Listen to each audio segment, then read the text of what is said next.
واضح موقف اپنانے کے بعد کافی گرفتاری ہونے لگی۔ پی ٹی آئی کے چیئرمین عمران خان تھے اور ہیں، اس پہ کوئی ابہام نہیں ہے۔ مجھے دعوت دی گئی، میں گیا، میں نے ایک نقطہ نظر پیش کیا۔ پاکستان کے لیے، پاکستان کے مفادات کو اولویت دی ہے۔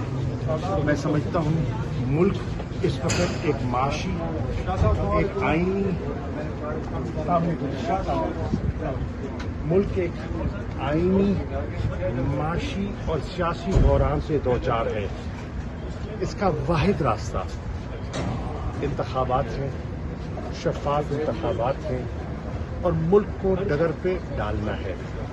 ہمیں اپنی ذاتی انا سے بالاتر ہو کر پاکستان کا سوچنا ہوگا۔ پاکستان اس وقت مشکل میں ہے اور ہمیں سب کو اپنے نظریوں پر